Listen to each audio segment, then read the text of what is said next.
Hello, hello, comment vous allez? Alors, je suis super contente aujourd'hui d'interviewer Mino, parce que ça fait un moment que je vous parle de cette interview, c'est la première pour moi, donc je suis super contente. Et enfin, donc vous savez que j'ai l'habitude moi de faire des interviews à travers Instagram, donc connaissance avec mes abonnés, et là du coup, je voulais en faire une vraie, c'est plus sympa. Donc j'interviewe mon ami Mino, donc, qui fait partie de mon groupe d'entrepreneurs dont je vous parle très souvent et vous avez dû voir dans les soirées qu'on fait. Et donc voilà, donc Mino aujourd'hui il va nous parler de quoi? Il va nous parler des épreuves qu'il a traversées dans ses débuts de vie d'entrepreneur. Parce qu'effectivement, on le sait tous, on est entrepreneur, c'est pas facile, que ce soit au début, au milieu ou à la fin, parce que c'est jamais facile.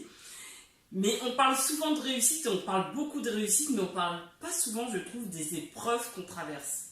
Et ça, moi, je trouve ça hyper important, en fait, de pouvoir en parler et de garder son ego pour soi et de savoir en discuter.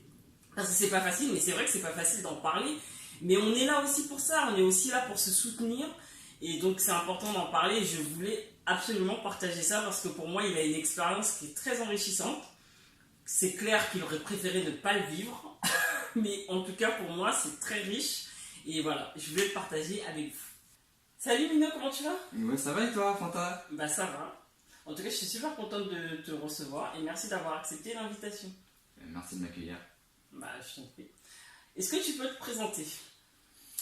Oui, alors je m'appelle Mino et pour faire rapide, j'ai investi dans l'immobilier et voilà, donc j'ai eu quelques mésaventures avec les prestataires de services et donc voilà, j'ai eu pas mal de problèmes, on va dire, financiers. Voilà pourquoi aujourd'hui j'ai vécu des épreuves assez difficiles, on va dire, qui ont un impact quand même assez négatif dans ma vie personnelle. Ouais. Alors, avant de rentrer dans le détail de tout ça, est-ce que tu peux nous dire pourquoi tu as investi dans l'immobilier? Pourquoi tu as décidé, pour moi c'est une vie d'entrepreneur, pourquoi tu as décidé d'être entrepreneur en fait? Je voulais, parce que de ma vie, j'avais pas forcément de projet spécifique et là, je me suis dit que j'avais envie de me lancer dans quelque chose de concret et étant donné que je me suis entouré d'entrepreneurs indirectement, donc j'ai voulu me lancer et faire comme certains le font, donc c'est parce que surtout j'ai été aidé par mon entourage.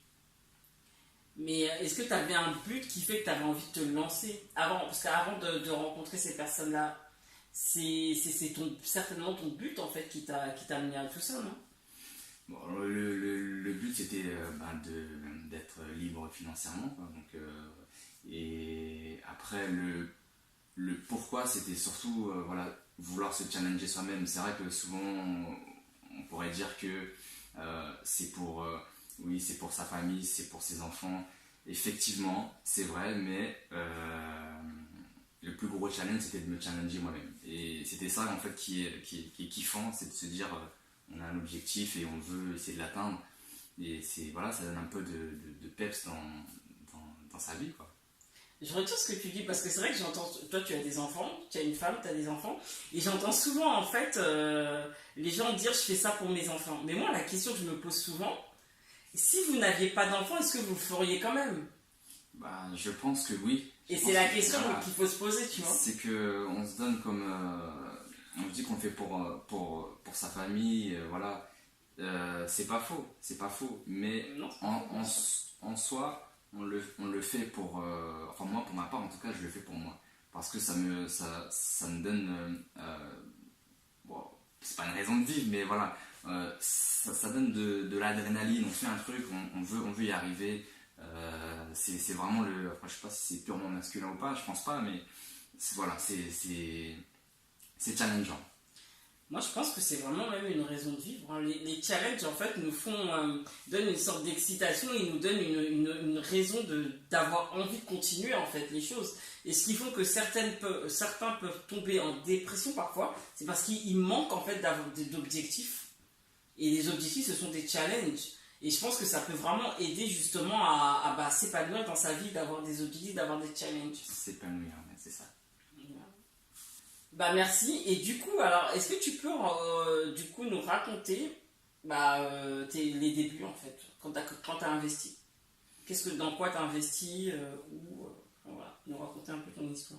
Donc moi j'ai investi dans une petite maison de ville à Beaumont-sur-Oise dans le 95 et donc sur cette maison-là j'ai voulu donc le diviser en deux appartements et donc voilà j'ai fait appel à une entreprise de travaux qui s'est bien bossée mais il s'avère qu'il ne savait pas gérer sa trésorerie donc les travaux ont duré plus longtemps que prévu et forcément il y avait comment dire, des dépenses, mais il n'y avait pas de rentrée d'argent. Donc déjà, d'une part, il y avait ce problème-là, on va dire. Et quand tu dis plus longtemps que prévu, c'est passé de combien de mois Je crois que ça devait durer 4 ou 5 mois sur le devis, si je me souviens bien, et ça a duré pratiquement un an. Quoi. Pratiquement un an, mais entre-temps, en fait, le mec, il venait plus. J'ai dû faire appel à une autre société, donc ça me coûtait de l'argent de l'appeler.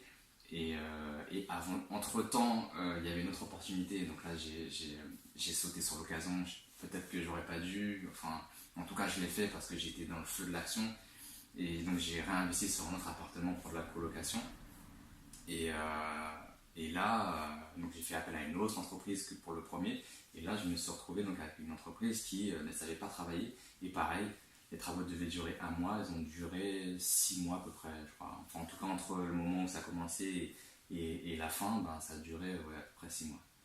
Et là, je me suis dit, mais le problème, il vient de moi, quoi. Enfin, je me suis remis en question, je me suis dit...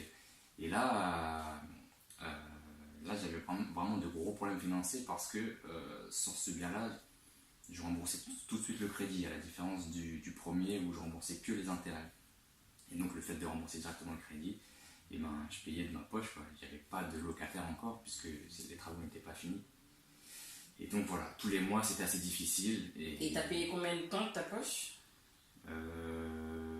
J'ai dû payer peut-être 4 ou 5 mois. Mais en fait, là, j'ai pas trop calculé. Ça débitait sur mon compte. C'est aussi un de mes défauts, je dirais, c'est que je n'ai pas cette force en termes de gestion financière. Donc moi, ça débitait, mais tant que ça passait...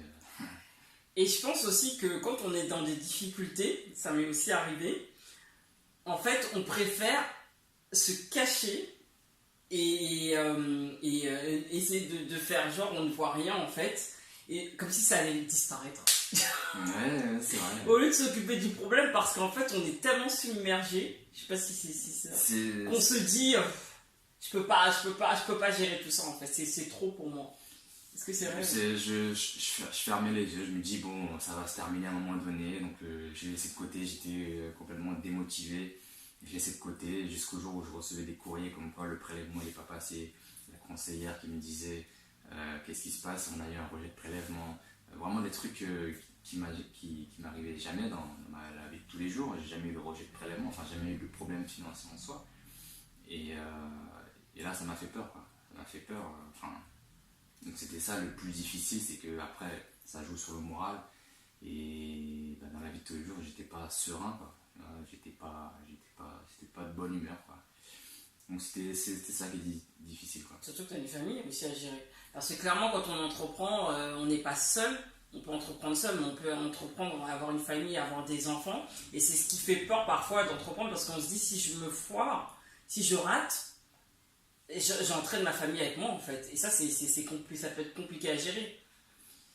Après, c'est vrai que là, je me suis dit, bon, il faut aussi mesurer le risque. Et je me suis dit, là, c'est que des risques financiers. Si toutefois ça venait à mal se passer, il suffisait de vendre. Enfin, pour moi, c'était ma solution, il suffisait de vendre. Donc, je mesurais quand même le risque dans mon épreuve. Je me disais que ça dépendait c'était juste une question de temps.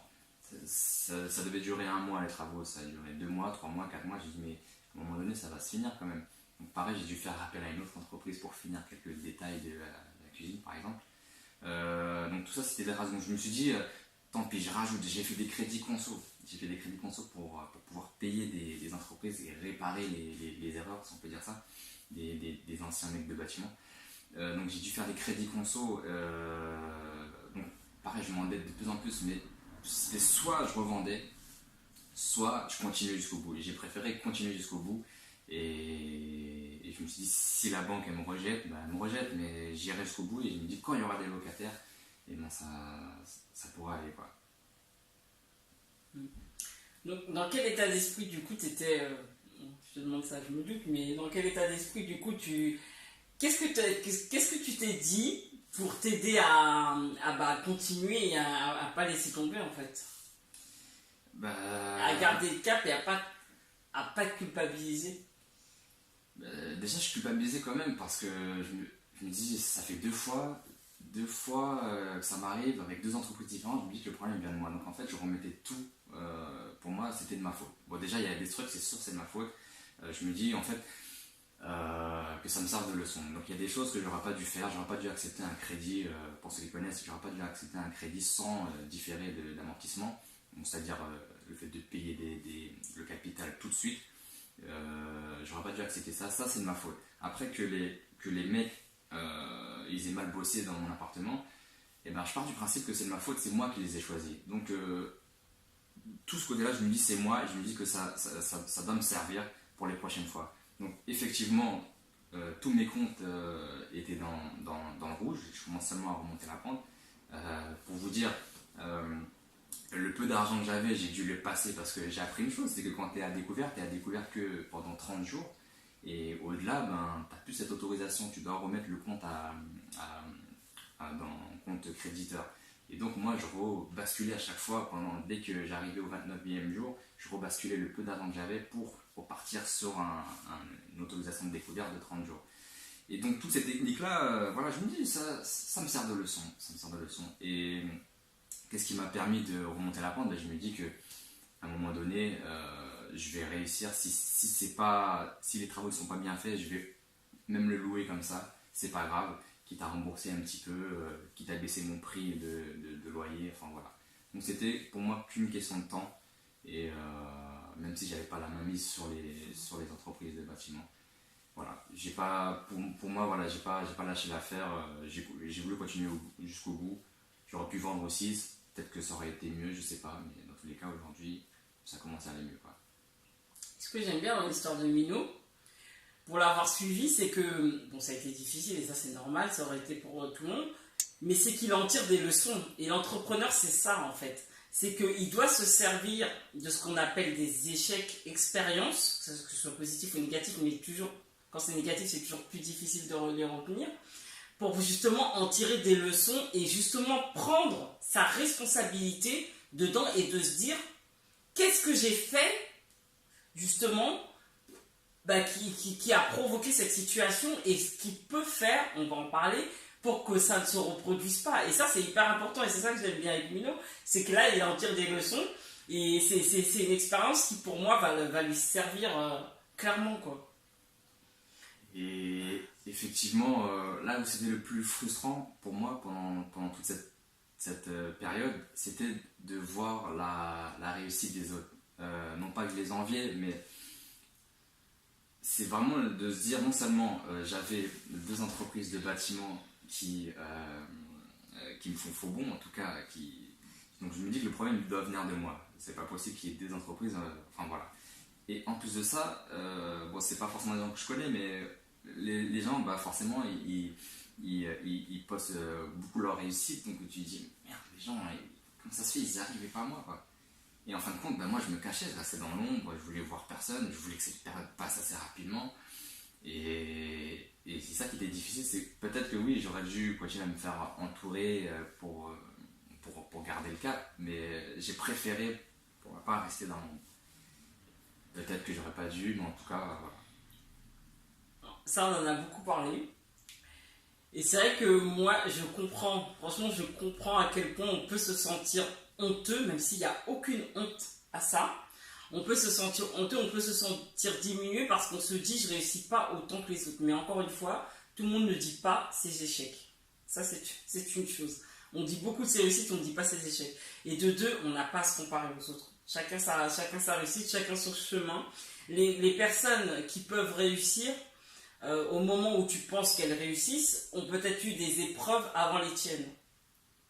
Donc c'est humain, hein, mais voilà. C'est pour ça que c'est très difficile de se comparer. Et clairement, je le redis, et j'espère que moi, si demain ça m'arrive, restez entouré, ne restez pas seul. Un groupe d'entrepreneurs, ça sert à ça sert à s'entourer, ça sert à se tenir les coudes, les mains, tout ce que tu veux. Et on est là pour s'entourer. Si on a créé ce groupe-là, justement, et si vous créez un groupe, c'est pour justement vous entourer, et c'est pas que pour vous raconter vos réussites. Donc, mais je comprends, je peux pas dire que je comprends pas. Mais voilà, il le sait, restez entouré, restez pas dans votre coin. Donc, voilà. Donc, qu'est-ce que tu aurais fait différemment si demain tu devais le refaire? Ou est-ce que tu aurais fait quelque chose différemment? Moi, je pense qu'aujourd'hui, ça me sert de leçon et je suis content quand même d'être passé par. Enfin, je suis content d'être passé par là. Je suis content d'être passé par là parce qu'aujourd'hui, ça va mieux. C'est surtout ça. Est-ce que ça t'a rendu plus fort, tu penses? Bah ouais, je pense, ouais. Je pense que ça me rend plus fort et aujourd'hui, après, je sais, bah, demain, si je devais faire une nouvelle opération dans l'immobilier, bah, je saurais tout de suite quel réflexe adopter et pour éviter les mêmes erreurs, quoi. Donc déjà, ne serait-ce que par le crédit, je ne prendrais pas de crédit sans différé. Les entreprises de travaux, ben, j'irais vraiment vérifier leur travail auprès d'autres clients. Vraiment des choses que j'ai pas faites parce que j'avais une certaine naïveté, je dirais. J'ai fait confiance, quoi. Tu n'étais pas entrepreneur. Maintenant tu l'es. On peut dire ça. On peut dire ça. Parce que c'est dans l'expérience qu'on apprend. C'est ça. C'est dans l'expérience, et moi j'ai même envie de dire, je crois qu'on apprend peut-être plus dans la douleur. Parce que c'est des choses qu'on va retenir, malheureusement, c'est comme ça. C'est ça. Je pense qu'on apprend beaucoup plus en faisant, même si on a beau avoir tous les conseils, mais c'est en faisant qu'on apprend. Et tant mieux si vous n'avez pas d'échecs, en tout cas pas d'énormes échecs, tant mieux, vous irez beaucoup plus vite. Mais on apprend quand même énormément en faisant des échecs, il faut juste pouvoir ne pas les reproduire, quoi. Alors, échec, moi j'appelle ça expérience ou remise en question. Parce que toutes les expériences, ou même les échecs, donc les étapes qui nous ralentissent, nous apprennent vraiment des choses, nous apprennent à nous remettre en question, et parfois même, moi ce qui m'est arrivé, nous font découvrir un nouveau métier, nous dirigent vers autre chose. Donc c'est des remises en question, ce ne sont pas des échecs, ce sont des épreuves qui vont nous permettre de nous remettre en question. C'est sûr que c'est des choses qu'on veut éviter, mais c'est des choses qui nous permettent vraiment de nous remettre en question et qui nous permettent, qui nous aident à avancer en nous ralentissant. C'est ça. Donc voilà. Donc voilà. Donc tu penses que si tu avais un conseil à donner, qu'est-ce que serait ce conseil? Je pense qu'il faut agir. Déjà, il faut dire que moi, quand je me suis lancé, je ne me suis pas beaucoup formé. Je pense qu'il faut quand même pas mal se former. J'ai pris à la légère quand même tout au début. J'ai vraiment pris à la légère tout ce qui est relation avec les entreprises de bâtiment. Enfin, vraiment, je suis allé à l'arrache. Peut-être que voilà, c'est un bon côté comme un mauvais côté, mais en tout cas, je suis vraiment allé à l'arrache. Et c'est qu'en cours de route, quand je rencontrais les problèmes, que je commençais à me poser des questions et à vouloir me former et donc à me former.